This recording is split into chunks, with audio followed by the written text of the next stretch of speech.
오늘 함께 은혜 나누실 말씀 잠언 22장 11절로 12절의 말씀입니다. 잠언 22장 11절에서 12절까지 말씀 같이 한 목소리로 합독합니다. 마음의 정결을 사모하는 자의 입술에는 덕이 있으므로 임금이 그의 친구가 되느니라. 야훼의 눈은 지식 있는 사람을 지키시나 사악한 사람의 말은 패하게 하시느니라. 아멘. 오늘 함께 봉독한 잠언 22장 11절로 12절의 말씀을 가지고 정결한 마음이라는 제목으로 함께 말씀의 은혜를 나누겠습니다. 예수님께서 마태복음 15장 11절 말씀에서 이와 같이 말씀을 하셨습니다. 입으로 들어가는 것이 사람을 더럽게 하는 것이 아니라 입에서 나오는 그것이 사람을 더럽게 하는 것이니라. 바리새인들이 이 예수님의 제자들이 식사하는 모습을 보면서 그들이 손도 씻지 않고 음식을 먹는 것을 보며 제자들이 손도 씻지 않고 음식을 먹는다고 더럽다고 비난을 했습니다. 그때 예수님께서 하신 말씀이에요. 입으로 들어가는 것이 사람을 더럽게 하는 것이 아니라 속에서 나오는 것이 사람을 더럽게 하는 것이다. 예수님의 말씀의 의중은 그 마음 속에 악한 생각, 거짓된 마음, 또 사람들을 속이고 사람들 앞에 외식하는 그 모습들에 대하여서 예수님께서 지적하시고 그들의 마음 가운데는 악한 생각을 꾸짖어 말씀하신 것입니다. 사람이 그 마음속에 품고 있는 것이 결국 드러나게 되는 거예요. 내가 어떤 마음을 가지고 있는가, 어떤 생각을 가지고 있느냐에 따라서 말이 달라지고 단어가 바뀝니다.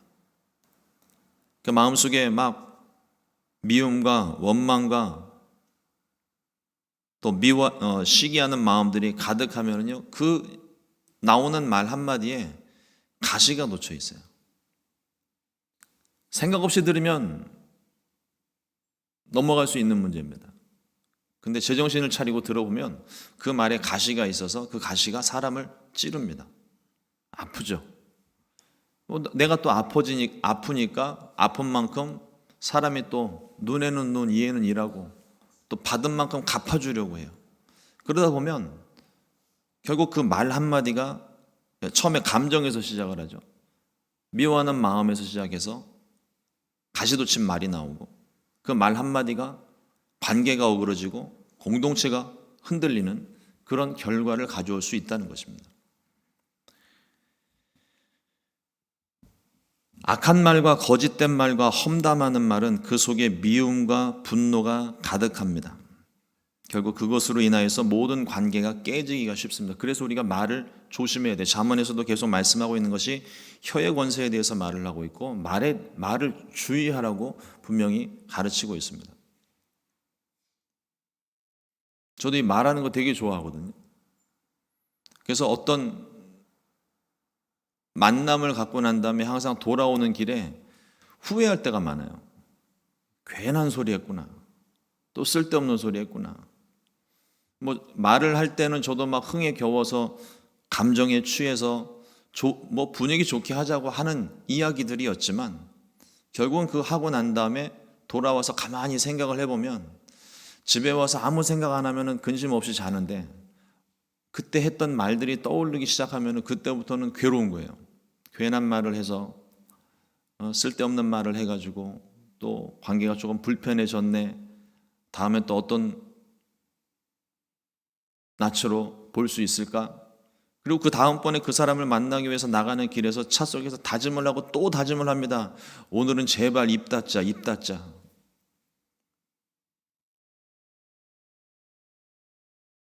가서 아무 말 안 하고 있으면 무슨 일이 있니요? 그럼 속에 있는 이야기도 하지 못하고 또 입을 벌리기 시작하면 말이 또 막 줄줄줄줄 새 나오는 거예요.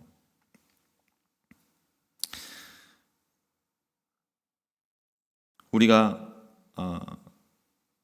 말 한마디도 주의를 해야 되고 단속을 해야 되는 것. 옆에 있는 사람이 단속을 해주는 게 아닙니다. 내가 단속을 해야 되고 내 속에 있는 마음들. 제일 중요한 것은 입을 봉하는 것보다 마음을 다스리는 것이 더 중요한 거예요. 내 마음속에 미워하는 감정이 있으면요, 그 상대에 대해서 말도 그렇고 눈빛도 그렇고 행동도 그렇고 좋게 안 나가요. 눈에서 막 레이저빔 나가잖아요.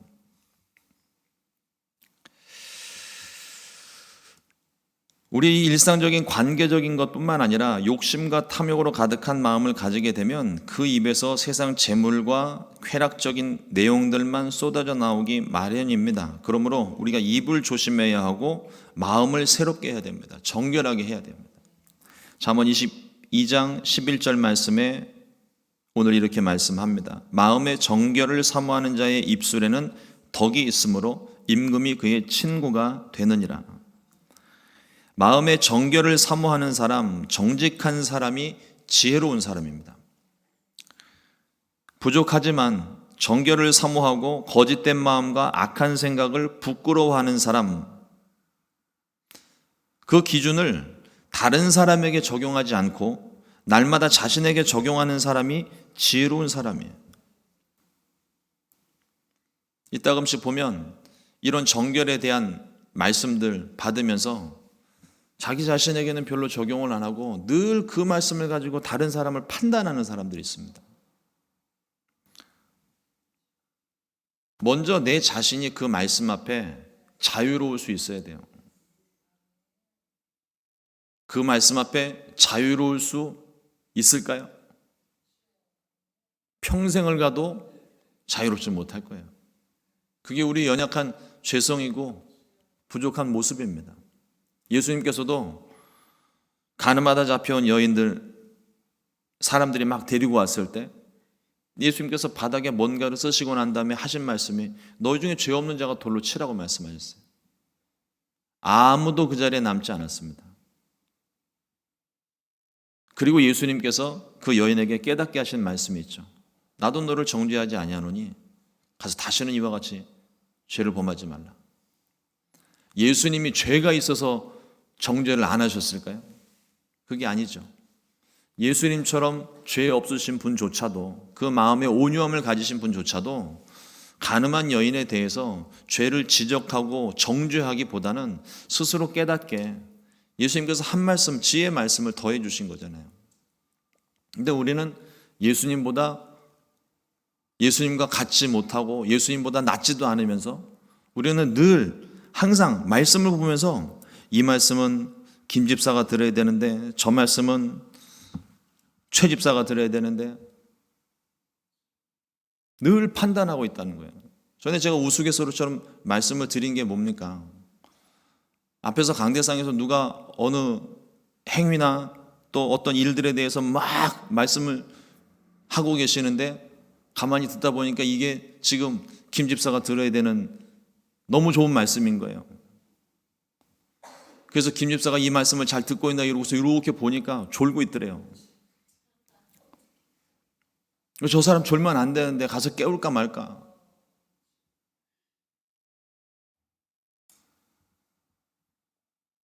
누구 얘기가 아닙니다. 제 얘기예요, 제 얘기.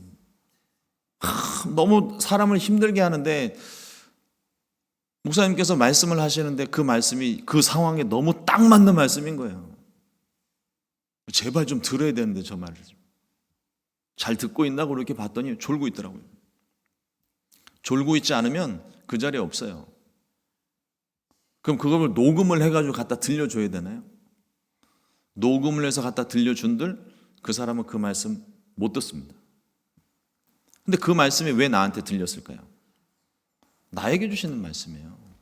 나더러 깨달으라고 주시는 말씀입니다. 말씀을 읽는데 자꾸 이 사람이 들어야 되고 저 사람이 들어야 되는 말씀을 내게 주실 이유가 없어요. 그 사람에게 주시지.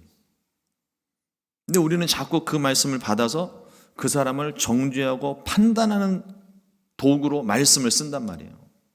하나님께서 기뻐하시는 방법이 아닙니다. 그런 생각이 들거들랑 먼저 내 자신에게 비추고 그리고 그 사람에게 가서 이 말씀을 전하기보다는 그 사람을 위해 기도하라고 내게 주시는 말씀인 겁니다. 그러니 우리 입술이 더 굳건하게 닫혀야 되는 거죠. 하나님 앞에서만 열려야 됩니다. 하나님 앞에서 기도할 때만 우리의 입술이 열리고 그 사람 앞에서는 우리의 입술이 열리면 안 되는 거예요.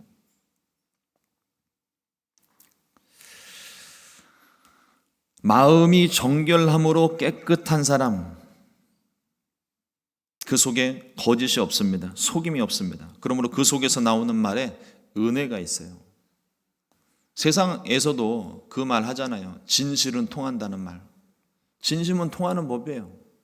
거짓된 것들은 다 있다가 사라지고 세상 막 삼킬 것처럼 거짓으로 가득한 것처럼 보이지만 거짓된 것은 바람이 불면 다 날아가고 시간이 지나면 사라져 버립니다. 그러나 진실은 남아 있어요. 진실된 마음에서 나오는 그 말 속에 지혜가 있고 덕을 끼치기 때문에 그 곁에는 항상 사람이 몰립니다. 특별히 왕과 같은 지위에 있는 사람들은 이러한 지혜로운 사람들을 곁에 두어야 하고 두려고 합니다. 그러니까 이건 지혜로운 왕일 경우에 하는 얘기예요. 어리석은 왕이라면 자신에게 직언을 하거나 진실된 마음으로 이야기를 하는 사람들을 곁에 두려고 하지 않습니다. 멀리 하겠죠. 그러나 제대로 된 왕이라면 진실된 말을 하고 지혜 있는 말을 하는 신하와 사람들을 곁에 두는 걸 즐겨합니다. 지혜로운 왕이라면 마음의 정결함을 사모하는 또 거짓이 없는 사람들을 곁에 두고 친구로 삼아야 됩니다. 왕뿐 아니라 우리 모두가 다 마찬가지예요. 정직한 사람을 곁에 두어야 되고 또 다른 사람, 정직한 사람을 내 곁에 두는 것뿐만 아니라 내가 그 사람에게 정직한 사람이 돼줘야 되는 거예요. 누군가에게 도움을 얻으려는 것보다 누군가에게 무엇을 얻으려는 것보다 내가 그 사람이 되는 게 제일 좋은 방법입니다. 특별히 오늘 말씀에서 덕이 있다는 말의 의미를 보니까 가난한 사람에게 동정을 느끼고 호의를 베푼다는 뜻을 가지고 있어요. 이웃을 사랑하고 가난한 자를 돌보고 연약한 자를 일으키셨던 예수님의 마음과 같은 마음입니다. 왕과 같이 권세 있는 자들이 덕이 있어야 돼요. 왕의 책무가 공의와 정의를 실현하는 것 아닙니까? 근데 성경에서 말하는 공의와 정의는 가난한 자들과 고아와 과부들을 외면하지 않고 그들로 하여금 살 길을 마련해 주는 것이 하나님의 공의고 하나님의 정의라고 말씀하세요.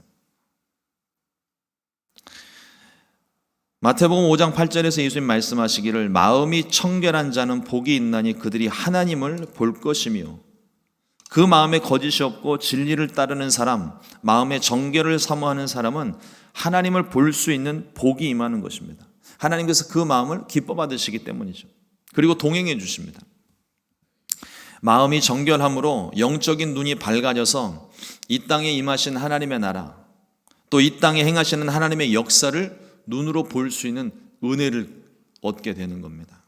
이러므로 우리 마음이 세상에는 눈멀고 악한 생각에 물들지 않도록 매일같이 우리가 기도해야 할 줄로 믿습니다. 시편 51편 10절 말씀에 다윗의 고백입니다. 하나님이여 내 속에 정한 마음을 창조하시고 내 안에 정직한 영을 새롭게 하소서. 다윗이 나단에게로부터 죄를 지적받고 그 앞에 통곡을 하며 회개하면서 지었던 그 마음이 담겨져 있는 시편입니다. 다윗이 두려웠던 것은요, 죄에 대한 결과라고 볼 수 있을 수도 있는데 죄에 대한 심판이 두려운 게 아닙니다. 하나님에게서부터 멀어지는 게 두려운 거예요. 그게 정직한 마음이에요. 죄에 대한 심판이 두렵다면 심판 안 받으면 얼마든지 죄 지을 수 있잖아요. 그러나 죄의 심판 유무와 상관없이 내가 하나님에게서부터 멀어지는 것, 그러니까 다윗에게 있어서는요, 다른 죄가 아니라 하나님에게서부터 멀어지는 것 자체서부터 죄를 인정을 하는 거예요. 우리는 하나님에게서부터 잠시 멀어지는 것, 내 마음이 시험에 들어가지고 나 하나님에게서 잠시 멀어지기, 하나님 내 마음 아시죠? 나 그냥 잠깐 내버려 두세요 하고 하나님에게서부터 멀어지는 것, 우리는 그걸 대수롭지 않게 생각을 합니다. 그러나 거기서부터 죄가 시작되는 거예요. 하나님과 우리 사이의 관계에 틈이 생기면 그때부터 죄가 들어오기 시작합니다. 큰 틈이 아니에요. 작은 틈. 우리가 화단에 물을 줄 때 호수를 사용하잖아요.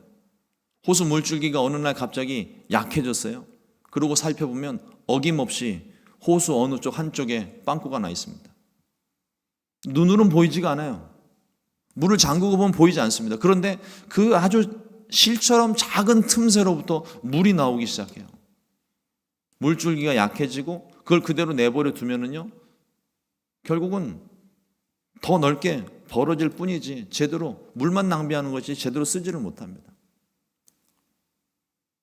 제가 전에 있던 곳에서는 하도 날씨가 뜨거우니까 이렇게 호수를 바깥에다 이렇게 꺼내 놓으면은요, 1년은 못 버텨요. 그 뜨거운 날씨에 뜨거워졌다가 식었다 뜨거워졌다 식었다 하면서 호수가 플라스틱이 돼버립니다. 딱딱하게 굳어버려요. 그럼 그냥 부러지는 거죠. 그 작은 것 하나지만 우리가 그것을 결코 외면하고 무시할 수 없는 게 그 작은 것에서부터 점차로 큰 결과가 다가오기 때문입니다.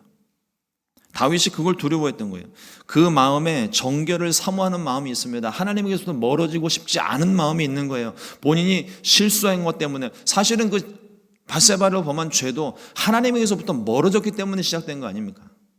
자기가 있어야 될 자리에 있지를 않고 따로 떨어져 있었어요. 게을렀어요. 늦게까지 늦잠 자고, 그러고 돌아서면서 유혹을 받았을 때 만약 하나님과의 관계가 밀접하게 있었다면, 틈이 없이 붙어 있었다면 아마 그 상황에서 단호하게 거절을 했겠죠. 눈을 가렸겠죠. 뒤돌아섰겠죠. 그러나 하나님과 사이에 이미 관계가 틈이 생기고 벌어져 있는 과정 가운데 유혹의 물결이 들어오니까 걷잡을 수 없이 무너지고 말아버린 거예요. 다윗은 그거 자체가 견딜 수 없는 거예요. 저는 항상 그 생각을 해요. 다윗이 죄를 범하고 난 다음에 나단 선지자에게 죄 지적을 받을 때까지 아이가 태어났어요. 1년의 시간이 있습니다. 얼마나 힘들었을까를 생각해 봐요. 다윗이 원래부터 그런 사람이었다면 그 시간이 그렇게 힘들게 지나지 않았을 거예요. 근데 저는 늘 생각하는 게, 본인도 회개해야 된다는 거 분명히 알 텐데, 이게 죄라는 거 분명히 알 텐데, 하나님과 늘 동행하던 사람이 하나님에게서부터 음성이 들리지 않고 그 답답함이 분명히 있었을 텐데 그걸 어떻게 참았을까? 그런 마음으로, 불안한 마음으로, 답답하고 괴로운 마음으로 있다 보니까 나단 선지자가 와서 지적을 했을 때에 왕의 체면이고 뭐고 그 자리에서 그냥 무너질 수밖에 없었던 겁니다. 하나님을 향한 마음이 있다는 거예요. 저와 여러분들이 오늘 이 말씀을 통해서 깊이 새겨봐야 될 것이 하나님을 향한 우리의 마음입니다. 우리 어떤 행위나 잘하고 못하고 이게 중요한 게 아닌 거예요. 하나님을 우리가 얼마나 사모하고 하나님을 얼마나 마음 가운데 두려고 하는가, 하나님 앞에 우리가 얼마나 정직한 마음을 가지고 있는가. 오늘 이 다윗이 고백하고 있는 이 말씀에서, 또 우리가 보는 잠언의 말씀에서 주시는 말씀이 그게 정결한 마음을 사모하는 자에게 복이 있다는 겁니다. 여러분, 작은 것 하나라도 거짓된 것 우습게 넘기지 마세요. 그게 시작입니다. 근데 그거를 우리가 차단하고 잘라내고 끊어내면 정결한 마음을 사모하는 자에게 덕이 있는 것 같이, 또 임금이 그의 친구가 된 것 같이 하나님께서 우리와 함께 하시고 은혜를 내려주시고 우리와 동행해 주시는 거예요. 그래서 다윗이 고백하고 있는 것이, 나의 죄를 용서하시고 주의 성령을 부어 주소서, 거룩하게 하소서, 이렇게 기도하고 있는 것입니다. 우리도 이와 같이 정결한 마음 사모하고 성령으로 충만해지기를 주님의 이름으로 축원을 드립니다. 잠언 22장 12절 말씀 봅니다. 야훼의 눈은 지식 있는 사람을 지키시나 사악한 사람의 말은 패하게 하시느니라. 하나님께서 우리의 중심을 보시는 분이세요. 우리의 속을 꿰뚫어 보십니다. 그럼에도 불구하고 우리는 하나님 앞에서 뭔가를 자꾸 감추려고 해요. 저는 기도할 때마다 그걸 되게 의식을 하거든요. 하나님 앞에 기도하면서 내가 뭔가를 자꾸 감추려고 하는 게 있는 거를 자꾸 봅니다. 하나님 앞에 감출 것도 없고 하나님 다 알고 계시고 숨길 수도 없는데 우리는 그 짧은 순간에도 어떻게 하면 이걸 좀 피해갈까? 돌아갈까? 벗어날까? 그 생각을 하더라고요. 그 생각하는 그 열정이면 차라리 속 시원하게 하나님께 그냥 말하고 말겠어요. 아무것도 하나님 앞에 감출 수 있는 것이 없습니다. 앞서 말씀을 나눴던 것처럼 정결함을 사모해야 하는 이유이기도 합니다. 하나님은 정직한 자를 기뻐하세요. 지혜 있는 자를 기뻐하십니다. 그러나 악한 자들은 이를 미워합니다. 무너뜨리려고 하죠. 분열시키고 회방을 합니다. 세상에 돌아가는 모습을 가만히 보고 있으면 악한 자들의, 악인들의 형통한 모습을 자꾸 보게 돼요. 한 100명을 보면 100명 중에 한두 명 의인의 형통함이 보이고 나머지 98명 정도의 악인의 형통함을 보게 됩니다. 그럼 우리 마음에 또 유혹을 받아요. 나도 형통하고 싶으니까, 잘 나가고 싶으니까. 저 사람들이 사는 모습을 보면서 저 사람들이 사용하는 편법과 온갖 술수와 악한 생각들을 마치 내 것인 양 갖다 끌어다 쓰기 시작합니다. 그러면 나도 형통해지는지는 모르겠어요. 그러나 그것은 주님께서 우리 가운데 주시는 형통함이 아닙니다.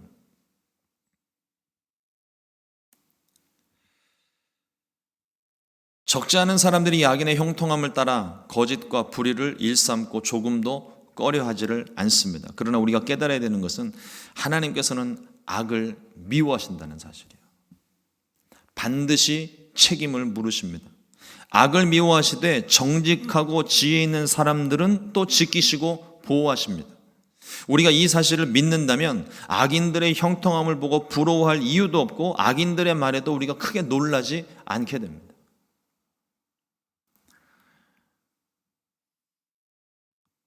우리가 성경 공부를 하면서 느헤미야 말씀 보고 있는데요. 그 느헤미야가 대적들의 회방 가운데 담대할 수 있었던 이유가 느헤미야 4장 15절에 있는 말씀에서 찾을 수 있는데요. 우리의 대적이 우리가 그들의 의대로 눈치챘다함을 들으니라 하나님이 그들의 꾀를 패하셨으므로 우리가 그 성에 돌아와서 다 성에 돌아와서 각각 일하였는데 느헤미야가 보니까 하나님께서 그들의 꾀를 패하셨다고 그랬어요. 구체적으로 어떤 방법으로 패하셨는지는 정확하게 알지는 못하지만 우리가 영적으로 이걸 깨달을 수 있는 부분이 있습니다. 이건 느헤미야의 지혜로 깨닫게 되는 게 아니에요. 하나님께서 대적들의 꾀, 사악한 자들의 말과 계획을 패하신다는 겁니다. 반드시 그렇게 하신다는 거예요. 그러니까 어떤 그런 일들이 있을 때마다 제가 마음 가운데 품고 기도하는 게 이거예요. 하나님이 그들의 꾀를 패하셨으므로 하나님 저들의 꾀를 패하시옵소서. 하나님을 대적하는 모든 악한 꾀를 주님 패하시옵소서. 하나님의 뜻과 반대되는 모든 악한 꾀들을 주님 패하시옵소서. 우리는 기도할 뿐이에요. 나는 그냥 그렇게 기도할 뿐이에요. 그러면 그 다음부터는 하나님이 행하시는 겁니다. 내가 가서 뭘 이렇게 저렇게 하는 게 아니에요. 하나님이 하시는 거예요. 하나님이. 느헤미야를 통해서 우리가 배우는 게 뭐냐면 느헤미야가 자신의 일에 대해서 자기는 자기가 해야 될 일을 하고 있어요. 그리고 기도하면서 하나님의 도우심과 하나님의 역사를 기대하면서 기도를 합니다. 그러면 내가 내 할 일을 하고 있으면 나머지 내가 하는 일 외에 악한 자들의 대적들의 악한 도모하는 일들과 꾀와 뭐 이런 것들은 하나님이 다 제거를 해주시는 거고 내가 내 할 일 하고 있으니까 하나님은 하나님 하실 일 하고 나는 내 할 일 하고 그러면 그게 형통한 길이라는 거예요. 근데 우리는 가만히 보면 하나님께 기도를 하고 하나님께서 이 문제를 해결해 주십사 기도를 하고 하나님이 해결해 주지 않으시면 그때부터 내 손도 다 놔버립니다. 하나님 알아서 하십시오. 나도 모르겠습니다. 하나님의 방식은 그게 아닙니다. 우리가 우리의 할 일, 기도와 말씀, 예배, 뭐 찬양, 감사, 우리가 할 수 있는 일들이 있어요. 영적으로 할 수 있는 일을 우리가 감당을 하고 나머지 실제적인 부분에 행하시는 일들은 하나님이 하신다는 거죠. 그 믿음이 있다면 악인들의 어떠한 행동 가운데도 우리가 두려워할 이유도 없고 낭망할 이유도 하나도 없습니다.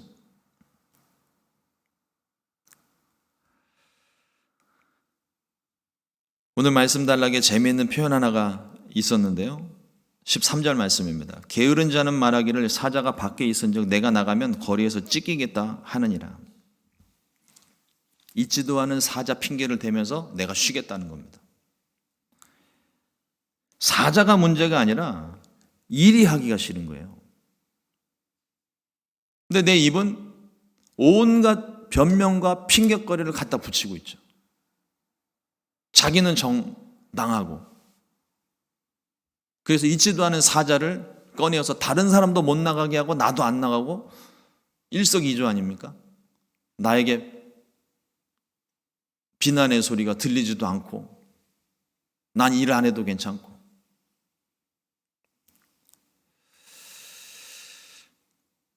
하나님 앞에 정직한 마음, 정결한 마음 갖게 되시기를 주님의 이름으로 축원합니다. 하나님께서 지키십니다. 하나님께서 반드시 복을 주실 거예요. 세상을 다스리는 임금 중에 임금, 또 하나님 완왕의 왕 되신 하나님께서 우리의 친구가 되어주시고 우리와 동행해 주십니다. 정결한 마음을 가질 때 오늘 하루가 그 정결한 마음으로 하나님 앞에 진실된 마음으로 서게 되는 복된 하루가 되시기를 주님의 이름으로 축원을 드립니다. 기도하겠습니다. 하나님, 오늘도 주의 말씀을 허락해 주시고 우리 마음 가운데 정직하지 않은 거짓된 마음들에 대하여 말씀을 통하여 깨닫게 하시니 감사합니다. 하나님 앞에 숨길 수 있는 게 아무것도 없는데 우리는 오늘도 마치 하나님 앞에 숨을 수 있는 것처럼 거짓을 고하고 변명을 고하는 우리들의 모습을 봅니다. 주님, 우리에게 성령을 더하셔서 진실되고 정직한 마음 갖게 하여 주시고 하나님 앞에 진실되게 고하고 있는 죄는 자복하고 회개하며 또 부족한 것들에 대하여 우리의 아픔을 하나님께 아뢰면서 하나님의 도우심을 구하는 우리가 되기를 원합니다. 하나님 앞에 지혜 있는 자가 될 수 있게 하시고 그 지혜를 하나님께로부터 받아 그 지혜로 살아갈 수 있도록 도와주시옵소서. 특별히 하나님, 우리의 마음이 더욱더 지켜지기를 원합니다. 하나님을 향한 그 마음, 오늘 말씀을 통하여 하나님 다윗의 마음을 보았는데 하나님에게서부터 멀어지려고 하지 않는 그 마음 우리도 갖게 하여 주시옵소서. 죄를 지었을지라도 실수하고 넘어졌을지라도 다시금 하나님 앞에 나와 회개하고 기도할 때 하나님께서 우리를 용서하시고 다시금 그 관계가 회복되는 것을 봅니다. 주님, 오늘도 우리 가운데 그와 같은 일들이 있다면 회개하고 정결한 마음 허락해 주셔서 하나님과의 모든 관계가 회복될 수 있도록 은혜를 베풀어 주시옵소서. 우리 순복음 시카고 교회 가운데에도 동일하게 이 말씀 적용하여 주님 정직한 마음을 허락하여 주옵시고 하나님 앞에 진실된 마음으로 나아가 하나님과 동행하며 주를 볼 수 있는 주의 은혜를 경험할 수 있는 은혜가 있게 하여 주시옵소서. 오늘도 이 새벽에 주님 앞에 나와 기도하는 우리 성도님들 가지고 있는 모든 문제와 근심된 염려들, 기도의 제목들 가운데 주님께서 응답해 주시고 말씀해 주시기를 원합니다. 주님, 특별히 육체의 연약함 때문에 기도하는 성도님들 아픈 곳에 믿음으로 손을 얹고 기도할 때마다 주님 피 묻은 손으로 친히 안수하여 주셔서 병약한 부분이 고침받고 치료받고 육체에 주님께서 치료하신 놀라운 은혜의 흔적을 가질 수 있도록 주님께서 도와주시옵소서. 귀하신 예수님의 이름으로 기도드렸습니다. 아멘.